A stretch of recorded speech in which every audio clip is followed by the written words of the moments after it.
سيدنا إبراهيم سلام إخوائي لبين كباوتي بيغمبرانا أمشوا حلقين لو حلقانا باسكين كهر بدايتي بانقوازكيتي هەڵوێستێکی لەو بتانە کە باسمان کردن لە سوورەتی شوعراء و مەریەم و صافات و ئەمە ئەم شەو کە هەر باسی ئەوانەیە ئەوانەی کە خوێندنەوە ئەم ئاەتانە لە سوورەی مەریەمدان لە ئاەتی 41ەوە بۆ ئاەتی 50. ئەم شەو بەڕاستی ئەدەبێکی ئیسلامەتی فێرە بین لەم پێغەمبەرە عەزیزەوە سەلامی خوای لێبێ لەگەڵەوە کە باوکی مشریکە، باوکی بتپەرستە، باوکی بتەفرۆشێ، باوکی حاقد و ڕقنە بەرامبەر بە سەیدنا ئیبراهیم. زۆر بە ئوسلوبێکی ناشرین جوابی سەیدنا ئیبراهیم دەداتەوە. بەڵام ئەم پێغەمبەرە عەزیزە ئێمەش فێرەکە کە ئینسان ئەدەبی چەند جوان بێ لەگەڵ کەسێکە کە بانگیەکا بۆ ئیسلام، لەگەڵ باوکی خۆیە ئەگەر کافریش بوو. بەڕاستیەوە دەرسێکە بۆ گەنجی مسلمان چۆن هەڵسوکەوت لەگەڵ کەسوکاری ئەکا، لەگەڵ باوکی ئەکا، حتا ئەگەر هاتو مشریکیش بوو، کافریش بوو. بەتایبەتی لەم زمانەی ئێمەدا کە گەنجێکی مسلمان ڕووەکاتەوە ئیسلام،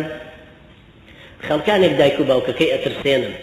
ئاگاتان لە کوڕەکەتان بێ و بەخوا بۆ بە ئیسلامی و چەک هەڵەگرێ و ئەبێ بە پیاو کوژ و ئەبێ بە خراپەکار و ئەبێ بە فڵان شت و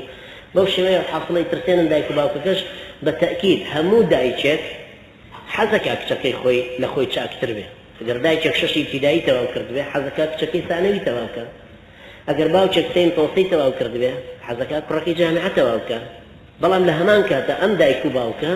لە حرسی خۆیانەوە لەوەی کە سوورن لەسەر سەلامەتی مناڵەکەیان و تێکنەچوونی شیرازەی خێزانەکەیان، ئەوەندە فشارە خەنە سەر ئەو گەنجە مسلمانە. لە ڕاستیە ئینسانی مسلمان لەم حاڵەتەیە گەنجەکان هەموو زۆر سەروریە بە ڕەفتارێکی زۆر جوان و هێواش و لەسەرخۆ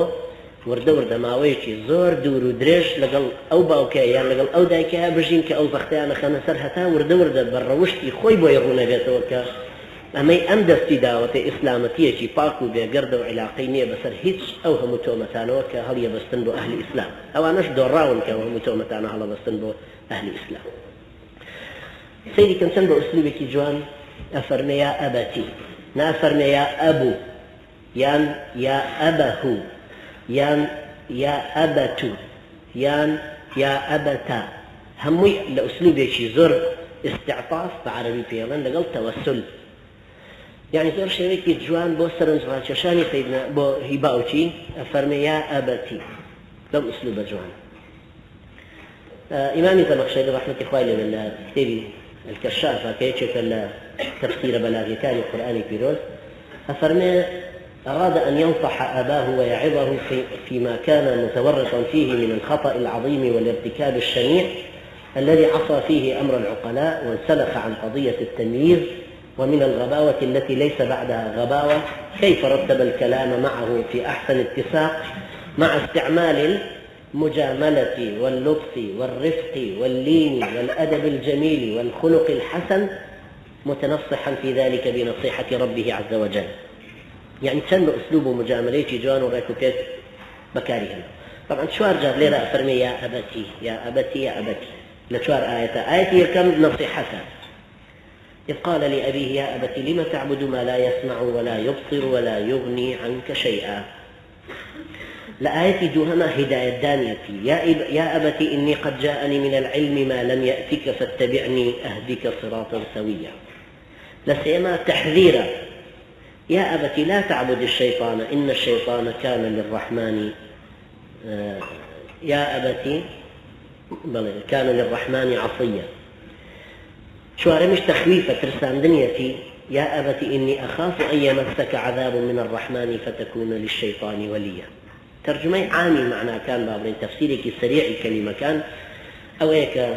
خوي فرجار فرمان بعد بك بويان بجررو بويان درباري إبراهيم كبيغمبري شي راست بوهو صديقا نافر صادقا فقط، صديقا يعني في شيء رازقويبوا في شيء رازقويبوا عالم عليم ناصر نصير صادق صديق لو شيء تصيغي مبالغة فعلا. إذ قال لأبيه بباوك خويوت يا أبتي باوك جان لم تعبد ما لا يسمع ولا يبصر ولا يغني عنك شيئا. بۆچی شتێگە پەرستی کە نە ئەبیستێ و نە ئەبینێ و نە سوودێکیشت پێ ئەگەیەنێ يا أبتي إني قد جاءني من العلم باب جان من شتێکم لە معلومات و لە علمك پێگەیشتووە کە تۆ پێت نەگەیشتووە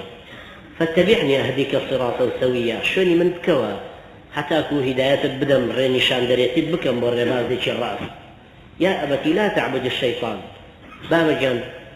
شيطان مەپەرستە و شوێنی مەکەوە إن الشيطان كان للرحمن عصيا شيطان بەڕاستی زۆر یاخی بووە لە ئەمری خوای پەروەردگار ئەویشیانە فەرمێ عصيا نەک عاصيا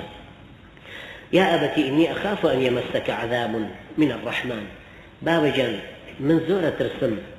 عذابێکی خوایی بدگرێتەوە یا بەلاتا تێپەڕ ببێت لەلایەن خوای پەروەردگارەوە فتەکونە للشەیطان وەلییا ئەترسم تۆ دوایی وان لێ بێ کە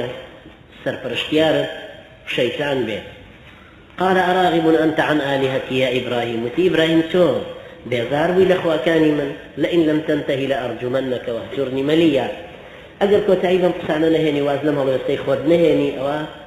جنێوت پێدەم لعنەت لێکەم بەردەبارانت دەکەم بە هەر سێ معناکەی لە ئەرجومەنەکە هاتووە وەهجورنی مەلیە بڕۆ ماوەیەکی زۆر دوور کە وەرە لێم و بەرۆکەم بەردەوە با چاومەر چاود نەکە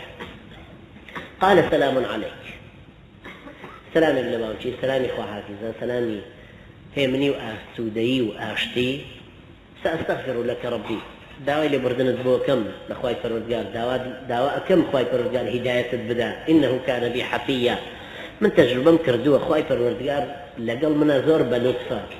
زۆر بە بەزەیە زۆر جاری تر دوعاکانی لێ وەرگرتوم واعتەزیلکم گۆشەگیرە بم لێتان وما تدعون من دون الله گۆشەگیرە بم لە خۆشتان و لەو شتانەش کە ئێوە عیبادەتی بۆ ئەکەن جگە لە خوای پەروەردگار وأدعو ربي من ئەڕۆمە عبادتي خواي پەروەردگاری خۆمەکەم و لەوە پاڕێمەوە عسى أن لا أكون بدعاء ربي شقيا بەڵکو خواي پەروەردگار ڕەحمەم پێ بکا و ناڕەحەت نەبم دەردەسەریم نەیەکەڕێ